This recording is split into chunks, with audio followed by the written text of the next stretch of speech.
Assalamualaikum warahmatullahi wabarakatuh. Perkenalkan, nama saya Ibu Rohani SPG. Untuk kali ini saya akan memberikan materi kewirausahaan, yaitu dengan judul menumbuhkan jiwa kewirausahaan. Puji syukur kehadirat Allah Subhanahu wa Ta'ala yang telah melimpahkan rahmat dan karunia kepada kita sekalian, sehingga walaupun kita bertemu di arena virtual atau dunia maya ya, lewat online, kita bisa melaksanakan masa pengenalan lingkungan sekolah MPLS SMK Ma'arif NU Margasari. Salawat salam senantiasa kita sampaikan kepada Nabi besar kita Rasulullah Nabi Muhammad SAW. Semoga kita menjadi umat yang mendapat syafaatnya. Amin amin ya rabbal alamin. Ibu ucapkan selamat datang kepada kalian semua sebagai siswa baru di lingkungan SMK Ma'arif NU Margasari. Untuk itu Ibu mau memberikan ucapan kepada kalian selamat datang di lingkungan SMK Ma'arif NU Margasari. Semoga kalian pada saat nanti melaksanakan belajar mengajar merasa nyaman, merasa diayomi, merasa saling memiliki untuk mencapai kesuksesan. Amin amin ya rabbal alamin. Baiklah anak-anak, para siswa-siswi SMK Ma'arif NU Margasari, hari ini Ibu akan memberikan materi tentang menumbuhkan jiwa kewirausahaan. Mengapa jiwa kewirausahaan itu perlu ditumbuhkan atau dipupuk? Karena kalian nanti di SMK Ma'arif itu akan diberikan keilmuan tentang skill. Jadi orientasi kalian nanti habis sekolah atau lulus dari sini itu tidak hanya melulu ingin bekerja mendapatkan gaji dari orang lain, tetapi para siswa memupuk dirinya sendiri untuk bisa membuka lapangan kerja, bahkan memberikan lapangan kerja kepada orang lain. Begitu. Untuk itu, yang pertama Ibu akan berikan pengertian tentang apa sih wirausaha itu, atau kewirausahaan itu berasal dari apa, dari kata apa.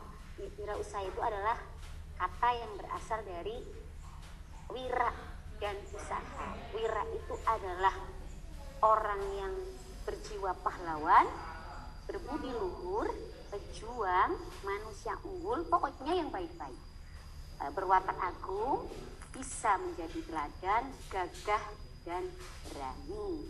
Sedangkan usaha itu apa yang dibuat oleh kita, atau biasa orang banyak itu memberi istilahnya itu bisnis gitu loh, sektor swasta. Kemudian kita lihat yang lainnya.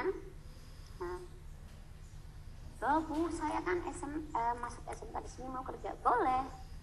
Kalian boleh bekerja nanti di PT yang besar, lalu kalian bisa di situ mengasah skill, kemudian melihat, mempelajari, dan nanti pada saatnya kalian sudah menguasai skill, itulah wirausaha bisa dijalankan. Jadi berbalik posisi, ketika kamu bekerja kepada orang lain mengharapkan penghasilan dari orang lain, ketika mindset kamu dirubah menjadi seorang wirausaha dan kewirausahaan, itu nanti malah kalian yang akan memberikan penghasilan kepada orang lain, dalam hal ini yaitu karyawan. Gitu ya. Jiwa kewirausahaan itu perlu ditumbuhkan karena kalau kita sudah mempunyai jiwa kewirausahaan, maka keberanian, tanggung jawab, komitmen, konsekuensi itu pasti sudah akan melekat dengan sendirinya. situ ada definisinya, yaitu jiwa wirausaha adalah jiwa kemandirian untuk mencari sumber penghasilan dengan membuka usaha ataupun menyalurkan kreativitas yang dimiliki seseorang untuk kemudian dijadikan sebuah lahan untuk mencari penghasilan. Nah, karena kalian siswa baru di sekolah kita, maka jiwa wirausaha itu dipupuk untuk menyalurkan kreativitas di kegiatan belajar dan mengajar. Kalian memupuk jiwa wirausaha itu dengan cara kemandirian, yaitu bisa memanfaatkan sarana yang ada di sekolah kita, yaitu program-program ekstrakurikuler, misalkan dengan OSIS, di ekstrakurikuler OSIS. Di situ ada dipupuk jiwa leadership atau kepemimpinan kalian. Kemudian pramuka, jiwa kemandirian itu akan diasah terus-menerus sampai kalian menjadi orang yang tahu apa itu komitmen dan tanggung jawab. Seperti itu. Kemudian cara memupuk jiwa kewirausahaan, kaitannya dengan wirausaha dan kegiatan sekolah kamu itu ada relevansinya atau ada hubungannya. Satu, memulai dengan niat dan keyakinan. Kalau bisnis juga dilaksanakan dengan niat dan keyakinan yang penuh, kalau sekolah pun kalian harus memulainya dengan niat dan keyakinan. Niat itu ada dari dalam hati, diucapkan lewat kata Bismillahirrahmanirrahim, saya mau berangkat sekolah. Dan keyakinan bahwa saya yakin ketika saya memulai dengan niat yang baik, proses yang baik, maka akan berakhir dengan hasil yang baik pula. Kemudian yang kedua, memiliki kecepatan melihat peluang. Apakah kamu sekolah di sini bisa melihat peluang apa? Nah, itu nanti akan kalian pelajari di kelas 11 tentang analisis SWOT. Analisis untuk melihat apakah peluang yang bisa diambil oleh seorang lulusan SMK Ma'arif NU Margasari, peluang bekerja di perusahaan yang besar, atau peluang membuka bisnis sendiri dengan kemampuan sendiri yang mandiri. Kemudian yang ketiga, mempelajari kisah sukses orang lain. Kisah sukses orang lain dipelajari untuk diambil pelajaran yang penting. Kenapa orang itu bisa sukses? Prosesnya apa saja? Kemudian yang dilakukan orang itu kenapa sukses? Itu telah melampaui tahap-tahap apa saja? Jiwanya bagaimana? Dedikasinya bagaimana, dan etos kerjanya bagaimana. Kemudian yang berikutnya adalah modal. Modal itu berupa keuangan. Tidak bisa dipungkiri segala sesuatu yang berbentuk proses menuju sukses itu butuh faktor keuangan. Di sekolah kita pun seperti itu. Kita harus membayar UGT setiap bulan, misalnya ada buku juga kita perlu beli buku, kita perlu beli sepatu, itu seperti itu contoh kecil. Kemudian fokus dalam berwirausaha. Dalam hal ini karena kamu masih sebagai siswa, masih sebagai calon wirausaha, kalian berarti harus fokus terhadap pelajaran yang disampaikan oleh para guru makel. Kemudian kamu serap, kemudian kamu mengerti, gitu ya. Dan kemudian berikutnya yaitu memiliki kemampuan menjual. Menjual itu bukan dodolan, tetapi memiliki kemampuan kamu menunjukkan siapa kalian sebenarnya. Ini loh saya mampu berpidato menggunakan bahasa Inggris, saya mampu bermain sepak bola dengan teknis-teknis yang sudah saya pelajari, saya mampu tenis meja, saya mampu olahraga-olahraga yang lain. Itu kamu harus percaya diri bahwa kemampuan kamu itu tidak untuk disembunyikan, tetapi untuk diperlihatkan bahwa ini loh saya mampu. Dan yang paling penting, tidak hanya berupa mimpi-mimpi dan angan-angan, yaitu lakukan sekarang juga. Kalau bahasa kewirausahaannya do it now, berarti harus dilakukan sekarang, tidak engkolah, besok, nanti dulu, kapan? Tapi dilakukan sekarang juga, gitu ya. Dan berikutnya, yang paling kita mengerti oleh diri sendiri itu karakteristik. Apa sih karakteristik itu? Kalau di sini karakteristik kewirausahaan, Ibu terapkannya, implementasinya di karakteristik kalian sebagai seorang siswa. Itu definisi dari karakteristik itu, yang segala sesuatu yang berhubungan dengan ciri khas. Kamu pasti punya ciri khas, misalnya suka dehem, atau suka tersenyum tipis, atau suka mengganggu orang lain, atau memang kamu punya misalnya tanda apa di wajah, itu kan ciri khasnya ya. Ciri khasnya itu rambutnya keriting atau lurus.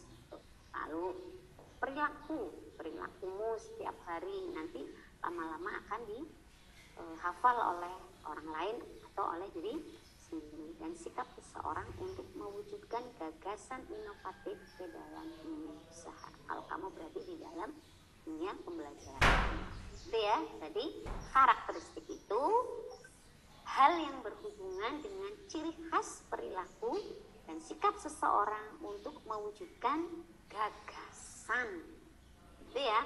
Kamu punya gagasan apa pada saat kamu melakukan pembelajaran? Keluarkan saja gagasan itu, tidak usah malu, tidak usah ragu, gitu ya. Kemudian ada beberapa karakteristik kewirausahaan bisa diterapkan oleh diri kalian menurut pakar kewirausahaan yang bernama Baygraf. Itu ada 10 karakteristik terkenal dengan sebutan 10D atau 10D. Yang pertama adalah dream. Dream itu artinya mimpi. Siapa sih orang yang tidak pernah mimpi? Mimpi kan, tapi bukan mimpi pada saat tidur. Mimpi kamu itu dapat diartikan sebagai kamu mesti mempunyai visi terhadap masa depan dan mewujudkan mimpinya. Jadi karena visi itu bisa diartikan pandangan hidup ke masa depan, kemana arah kalian itu mau dibawa. Nah, dibawanya kan dalam mewujudkan angan atau visi atau mimpi. Nah, ketika kamu lurus dari sini, saya mesti jadi manajer PT Astra Honda Motor. Nah, itu mimpi. Diwujudkannya dengan cara belajar dari sini nih, belajar teknik otomotif, teknik kendaraan ringan, atau yang di dunia usaha lain, misalnya dari TKJ atau dari akuntansi, saya mau jadi manajer bank, itu boleh mewujudkan mimpinya. Semua orang boleh mimpi, semua orang dibolehkan bermimpi. Malah yang aneh, anak yang tidak punya mimpi sama sekali.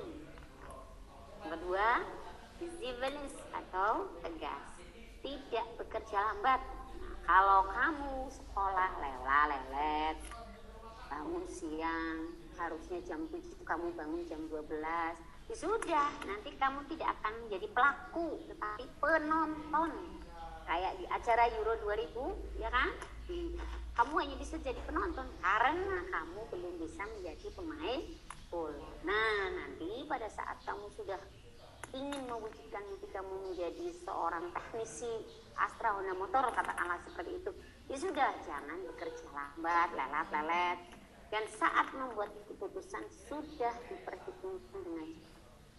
Kalau kamu passion kamu atau minat kamu di teknik kendaraan ringan, ya udah, jangan mengambil teknik sepeda motor. Kalau anak senang teknik sepeda motor, kemudian temennya di teknik kendaraan ringan, itu namanya membuat keputusannya tidak diperhitungkan. gitu ya. Kemudian yang berikutnya yang ketiga yaitu doers. Doers itu orang yang melakukan pekerjaan, itu namanya pelaku pekerjaannya. Itu setelah membuat keputusan yang tadi, yang dari mimpi itu, langsung cepat dilaksanakan atau action langsung ya. Dan determination itu ketepatan hati, yaitu melaksanakan dengan penuh perhatian. Kamu misalnya diberi tugas oleh guru, kemudian gurunya ada, kamu melaksanakan dengan sebaik-baiknya. Ketika gurumu keluar, kemudian kamu langsung tutup buku, kemudian melaksanakan hal lain, lalu tidak memperhatikan lagi tugas yang itu, ya berarti kamu tidak punya ketetapan hati. Itu namanya determinationnya nggak dilaksanakan. Tetapi ada guru, tidak ada guru, kalian diberi tugas, maka laksanakanlah dengan sepenuh hati. Kemudian D yang berikutnya yaitu D5. D yang kelima itu dedication atau dedikasi. Dedikasi tinggi itu berarti kamu punya keniatan yang benar-benar total dalam mengerjakan apapun. Misalkan pagi-pagi disuruh olahraga, jamnya karena jam olahraga yang benar, tidak lelah-lelah tongkrong, kemudian malah main HP. Itu namanya bukan punya dedikasi. Kemudian setelah olahraga masuk yang teknik kendaraan ringan, silahkan misalnya praktek di bengkel, ya udah laksanakan. Yang TBSM silahkan di bengkel sepeda motor, laksanakan. Kemudian yang di akuntansi praktek mail atau praktek mengerjakan laporan keuangan, silahkan dilaksanakan dengan penuh perhatian. Begitu pula dengan jurusan-jurusan yang lain. Gitu. Kemudian yang berikutnya adalah devotion atau kesetiaan. Nah, bagi kalian tahu dong namanya setia, ya kan? Setia itu mencintai. Ya, mencintai itu bisa mencintai apa saja, mencintai pelajaran-pelajaran yang akan kamu kerjakan, mencintai PR kamu, mencintai pekerjaan, atau mencintai sekolah yang kamu miliki di sini, yaitu SMK Ma'arif NU Margasari. Kamu seakan-akan ini loh, ini sekolah itu milik saya. Kamu punya sense of belonging, itu rasa memiliki sekolah ini. Jadi kamu kalau misalnya sekolah kamu ada yang ngatain nggak benar, ya udah diluruskan. Enggak loh, sekolah saya tuh nggak seperti itu, tapi sebenarnya seperti ini, kayak gitu. Kemudian yang berikutnya detail. Detail itu rinci, memperhatikan faktor-faktor kritis secara rinci. Di SMK kita itu teori dan praktek itu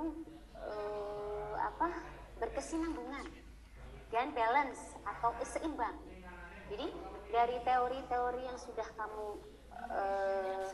serap di dalam ruangan kelas, kamu transformasikan ke ruang praktek, itu harus memperhatikan faktor-faktor secara rinci atau detail.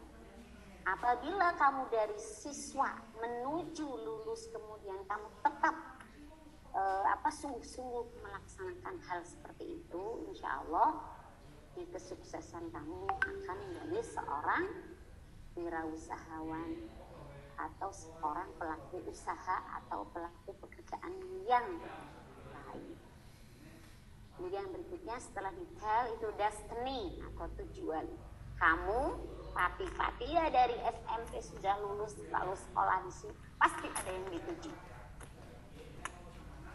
Kamu punya tujuan apa? Canangkan di dalam hati masing-masing.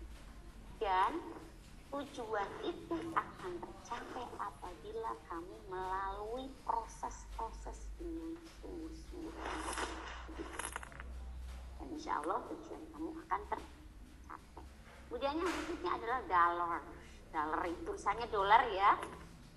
Ya kalau kita rupiah, kalau itu dollar itu sebenarnya diartikan itu uang. Namun mengandung arti begini.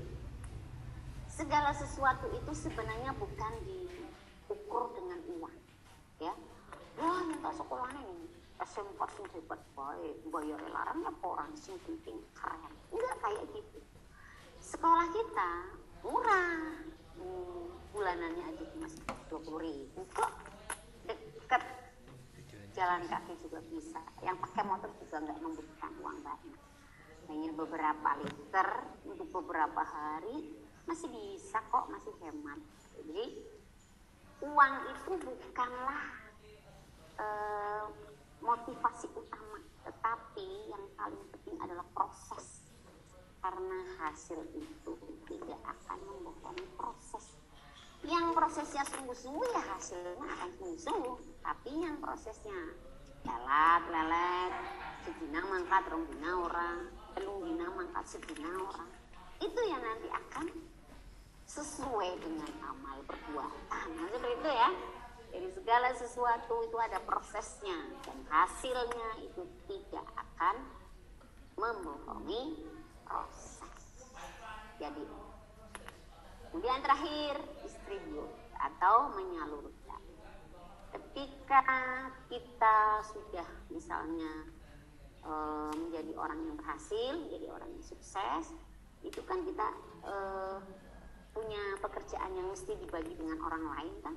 Nah, distribusikanlah kepemilikannya terhadap orang yang kamu percayai.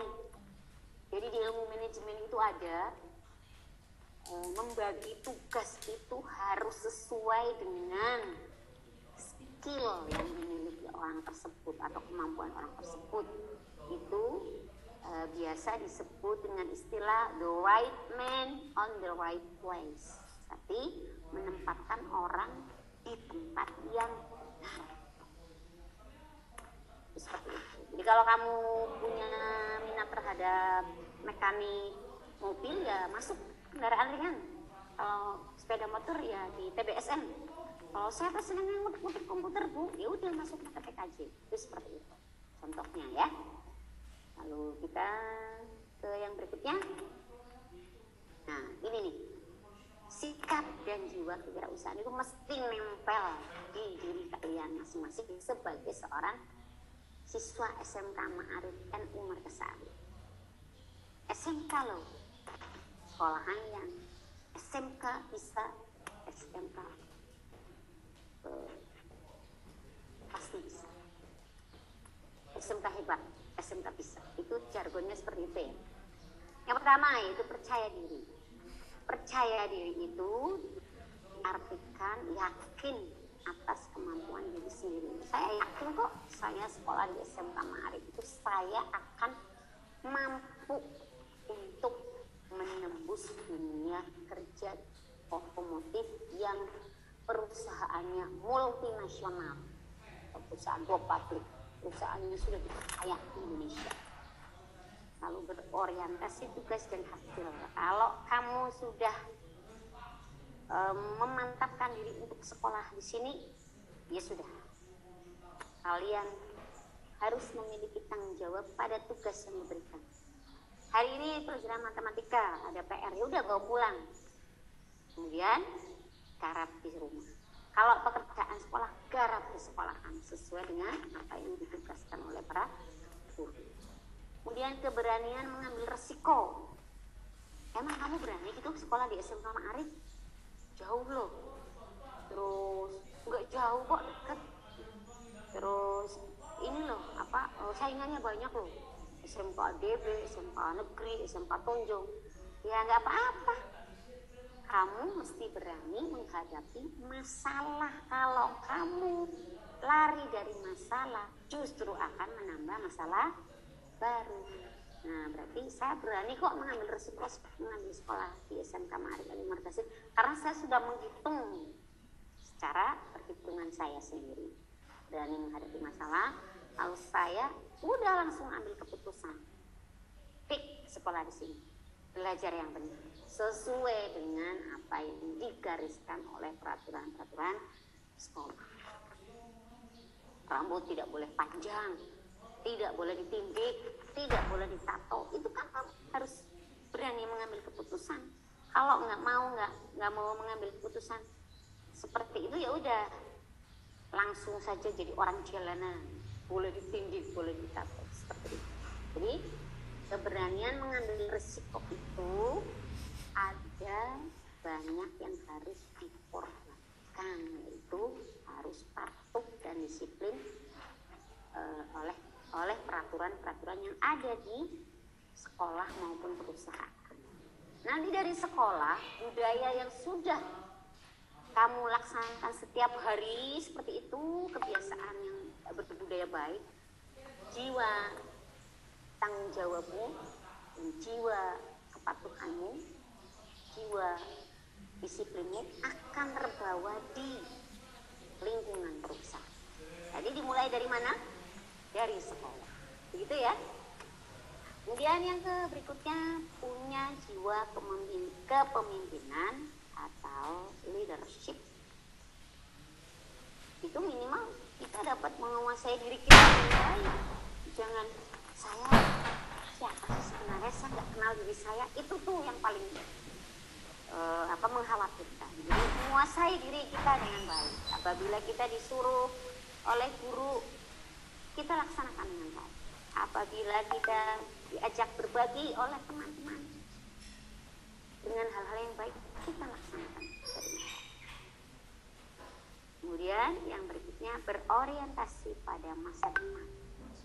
Kita sekolah dari SMP menuju ke SMA, menginjakkan kaki di sekolah yang levelnya lebih tinggi, itu mesti punya sikap optimis bahwa kita akan sukses. Jangan pesimis, belum kamu bungkus sekolah bukan jadi apa, jangan seperti itu. Tapi bangunlah sikap optimis bahwa hari esok itu akan selalu lebih baik daripada hari ini, gitu ya.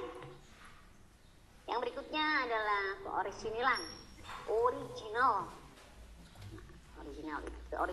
seseorang atau perusahaan atau pelaku usaha itu berani, kreatif dan inovatif, berani menumbuhkan kreativitas dan inovasi. Itu apa? Mampu melakukan tindakan dan pemikiran baru yang berbeda dari sebelumnya. Kalau sudah sekolah kemudian caranya seperti itu, nulis terus, ya nanti nggak berubah, nggak inovasi. Pakai cara lain. Misalkan kamu kreativitas sendiri dari teori yang sudah kamu serap, kamu implementasikan, langsung kamu rakit sendiri, langsung kamu buat sendiri, formulanya apa supaya menjadi hal yang lebih mempermudah saya. Jangan hanya nulis dihafalkan. Lama-lama nanti kamu kepek oleh penghafalan. Jadi mesti inovasi, mesti berinovasi, gitu ya. Nah, mudah-mudahan pembelajaran kewirausahaan dari Ibu bisa memberi pencerahan minimal wawasan yang sedikit tentang apa sih jiwa kewirausahaan itu. Jadi jiwa kewirausahaan itu kesimpulannya itu memupuk kemandirian kita, tanggung jawab kita, komitmen kita, dan konsekuensi kita terhadap diri sendiri dan lingkungan terdekat untuk menjadi orang yang lebih baik, melihat peluang yang lebih baik untuk mencapai tujuan yang sudah ditetapkan dan untuk mencapai tujuan tersebut. Begitu ya. Sekian penjelasan tentang menumbuhkan jiwa kewirausahaan dari saya. Semoga memberikan gambaran sedikit atau wawasan sedikit materi tersebut. Dan Ibu tetap ingatkan, di zaman pandemi seperti ini pemerintah sudah menerapkan PPKM darurat. Kita sebagai rakyat kecil harus patuh sajalah untuk tetap semangat bahwa besok akan lebih baik, dan tetap jaga protokol kesehatan, memakai masker, mencuci tangan, dan menghindari kerumunan. Malah sekarang tidak boleh lebih dari 3 orang ya kalau berkerumun. Ya, sudah cukup sekian dari kami, dari saya, dari Ibu. Apabila ada materi yang kurang jelas disampaikan oleh saya, atau ada kata-kata maupun ucap saya yang kurang berkenan, Ibu memintakan maaf yang sebesar-besarnya. Assalamualaikum warahmatullahi wabarakatuh.